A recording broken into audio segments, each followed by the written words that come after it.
खबर वही जो न्याय दिलाने के काम आए। और इस खबर की भूमिका जब आप सुनेंगे तो दया, दान, ममता की प्रतिमूर्ति को जमकर कोसेंगे। मगर इससे क्या?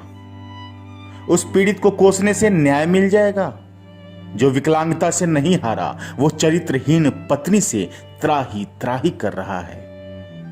जो अपनी विकलांगता को दिव्यांगिता बना डाला, वो एक औरत के चाल चलन की वजह से अपने बच्चों को परिवार की छांव नहीं दे पाया। आप जानकर कोसेंगे भी तो भी क्या फर्क पड़ता है, जब पति और सास ही नहीं, उसका नादान बेटा भी उसे कोस रहा है उसका गांव, कोस रहा है पूरा समाज। मगर वो है कि पंचायत की बात मानना तो दूर, पुलिस प्रशासन के पल्ले भी नहीं पड़ने की नौबत है, क्योंकि उसके पास महिला होने का हथियार है।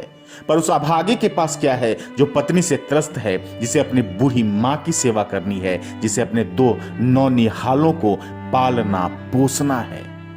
वो आज लौट आया दूर प्रदेश से घर गृहस्थी बचाने, पर वो नहीं लौटी जिसके लिए पैर से लाचार होकर भी दिन रात मेहनत मजदूरी कर अपने सुख को छोड़ उसके सुख के लिए दिन रात मशक्कत करता रहा। मगर उसकी पत्नी ने शादी के बाद से ही अपने मायके वालों के शह पर एक रात घर में रही तो 4 रात हमेशा फरार रहती है। उसके लिए तो वो घर जो उसके पति का है, वो घर जहां उसके कोख से जन्मा उसका ही लाल रहता है, उसे उसकी फिक्र कहां है। वो तो अपने यारों के साथ 4 दिन या 1 हफ्ते तक फरार रहती है, मेहमान की तरह घर आती है और फिर अपने लापता दुनिया में लौट जाती है। जब मैं पंजाब रहता था तो जब मेरे यहाँ से फ़ोन जाता था तो मेरा बच्चे लोग हमेशा रोते और भूखे ही सुनाई देते थे। और 4-5 दिन के बाद मेरा पत्नी आती थी, लेकिन मैं वहाँ से जब दबाव डालने की कोशिश की तो इसका कोई हमें फैसला नहीं हुआ, इंसाफ नहीं मिली। हम मम्मी के साथ नहीं रहना चाहते हैं क्योंकि हम लोग के छोड़ के चल जाती है, खाना पीना कुछ नहीं देती है हम लोग को। वो एक ही बात कहते हैं कि हम मतलब जो हम करेंगे हम अपना ठीक कर रहे हैं, और इसमें जो है से हम किसी का बात नहीं सुनेंगे। ये बात मैंने सुनने को तैयारी नहीं हुई और पूरा पंचायत मतलब हम लोग उठ गए। छरे हम कभी नहीं देखे था, कभी तनी मनी झगड़ा झंझट होता था तो सोचते हैं कि घर में दबा दें, लेकिन नहीं देखे। हम कभी थाना पर भी नहीं देखे। पुलिस अब हमको कोर्ट कचहरी सब बुढ़ारी में चढ़ा दिया उसी के चलते, और सब पर केस कर दिया, सब बाले बच्चे सब पर केस कर दिया, खाली छोटे छोटे बुतरवन पर छोड़ के। झारखंड के पलामू जिले का थाना क्षेत्र है तरहसी, जहां मझगांवा पोस्ट अंतर्गत एक गांव है परसाई के ही रहने वाले हैं प्रदीप कुमार महतो। पैर से दिव्यांग हैं, मगर शादीशुदा जिंदगी में मां के अलावे पत्नी और 2 बच्चे हैं। प्रदीप मेहता ने दिव्यांगता को कमजोरी नहीं बनने दी और पंजाब जाकर मजदूरी कर रोजी रोटी कमाने लगा। जब मैं बच्चे को अपना मम्मी पापा के यहाँ छोड़ा तो उससे भी गाली गलौज करके ही बच्चे को हटवा दिया। जब बच्चे को हटवा दिया तो मेरा बच्चे भूखे रहने लगे, तब एक दूसरे के यहाँ जा करके खाना खाने लग के शुरू कर दिए, एक मांग करके। जब मैं इतने पैसे कमा करके भी इसको देते हुए घर में भी और ये बच्चे के नहीं खिला पाती है, और जब भी डालते हुए जाती है तो 4-5 दिन के बाद आती है, अब एक रात रह कर फिर चले जाती है। बच्चे का कोई इसको अथी नहीं है कि हाँ बच्चे। मगर जिसके लिए उसने सपनों की दुनिया सजाने की ठानी थी, वही उसे वीरान करने पर तुली है। एक तो उसकी पत्नी उसके घर रहती नहीं है, हमेशा घर से बाहर 4 दिन 6 दिन के लिए लापता रहती है।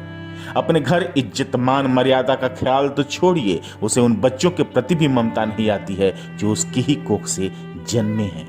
मेरा घर में इसीलिए आना पड़ा कि जब मैं मजबूर होकर ही आना पड़ा, क्योंकि मैं सोचा कि चलो अब नहीं तो बच्चे मेरा तो वैसे भूखे मरने लगे हैं, तो मजबूरी बस मेरा वहाँ से पंजाब से आना पड़ा। जब मैं जॉइंट घर में था तो मेरा मम्मी पापा और भाई लोग सब इसका स्थिति देख करके, इसका लक्षण खराब देख करके मेरे को अलग कर दिए कि अब यहाँ से बर्दाश्त से फालतू हो गई, ये रहने लायक नहीं है। इसका हर गांव में ही बेइज्जती और गांव घर के भी सब बच्चे तक सब गलत सवाल उठाने लगे। तो मैं क्या करूँ सर, मैं अलग हो गया कि चलो मैं मेरा बच्चे पत्नी मैं एक साथ में रखूँ, लेकिन ये भी पत्नी मेरा बात को ना सुनते हुए फिर भी डालते जाना आना शुरू कर दी। वो अभागे मासूम अपने माँ के इंतजार में दरवाजे पर बैठे रहते हैं। बस आस पड़ोस की दया आती है और उनको कभी कभार कुछ खाने को मिल जाता था, नहीं तो भूखे सोना पड़ता था। अब घर लौटा तो सख्ती बरतनी चाहिए प्रदीप ने, तो दहेज का मुकदमा झेलना पड़ गया। बच्चों को पालने के साथ पीड़ित प्रदीप ने गांव पंचायत में गुहार लगाई, मगर उसके पत्नी का मनमानापन और तंग करने की प्रवृत्ति नहीं गई। अब पंचायत ने भी हाथ उठा दिया तो वो पुलिस के पास न्याय की आस लिए पहुंचा है। छरिया हम कभी नहीं देखे था, कभी तनी मनी झगड़ा झंझट होता था तो सोचते हैं कि घर में दबा दें, लेकिन नहीं देखे। हम कभी थाना पर भी नहीं देखे। पुलिस अब हमको कोर्ट कचहरी सब बुढ़ारी में चढ़ा दिया उसी के चलते, और सब पर केस कर दिया, सब बाले बच्चे सब पर केस कर दिया, खाली छोटे छोटे बुतरवन पर छोड़ के। एगो माल जाल देखने के लिए नहीं रहने दिया। स्विगी से हम बेटी को बुला के घर पर करके तो सब आदमी कोर्ट में गया था, तब वहाँ जाकर हम फैसला करे हैं। इसमें जो है से हम किसी का बात नहीं सुनेंगे। ये बात मैंने सुनने को तैयारी नहीं हुई और पूरा पंचायत मतलब हम लोग उठ गए। फिर इस पर कोई समझौता नहीं हो पाया, इसलिए प्रशासन का सहारा ले रहा है इसका पति। तो और हम लोग क्या कर सकते हैं, उसका चाल चलन व्यवहार भी देख रहे हैं कि सही नहीं है। बराबर यहाँ पर हम रहते हैं, वो कब आती है रात में कब जाती है इसका कोई मालूम नहीं। इसीलिए प्रशासन का सहारा इसको बोले कि अब प्रशासन का सहारा लो, हम लोग क्या कर सकते हैं जब बातें नहीं मानता है। तरहसी थाना समेत हर ओर पीड़ित प्रदीप बस एक ही गुहार लगा रहा है कि मुझे अपनी पत्नी से छुटकारा चाहिए। घर में रहना चाहे तो इज्जत से रहे, वरना हमारी जिंदगी से दूर चली जाए। उस महिला के लिए इससे बेगैरत बात और क्या हो सकती है कि उसका बेटा भी अपनी माँ से छुटकारा चाहता है। हम मम्मी के साथ नहीं रहना चाहते हैं क्योंकि हम लोग के छोड़ के चल जाती है, खाना पीना कुछ नहीं देती है हम लोग को। कैसे खाते पीते हो? हाँ, कैसे खाना खाते हो तुम लोग? दूसरा तीसरा से मांग के खाते हैं। मैं थाना से जब ये नहीं सुनवाई हुआ तो मैं बड़े से बड़े दरवाज़ा खटखटाऊंगा, जो जिला में जाऊँ या थाना में जाएंगे, अथी एसपी के पास जाए या जनता दरबार में जा करके कहीं से भी तो मेरा फैसला मिल सकता है सर। हम गरीब आदमी को फैसला मिलना चाहिए सर। समाज हो या प्रशासन, एक महिला के आगे इस कदर बेबस है कि उसे सही राह पर नहीं ला पा रही है। ये कैसी लोकतांत्रिक प्रशासनिक सामाजिक व्यवस्था है जिसमें एक महिला के चलते उसका ही परिवार जिल्लत और जहन्नुम की जिंदगी जीने को विवश है। शायद हमारी ये आवाज उनके कानों तक पहुंचे जो खुद को नीति निर्धारक और विधि निर्माता कहे या माने जाते हैं।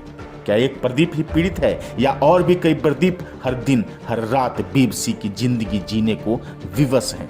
सोचना तो होगा। Bureau capital news.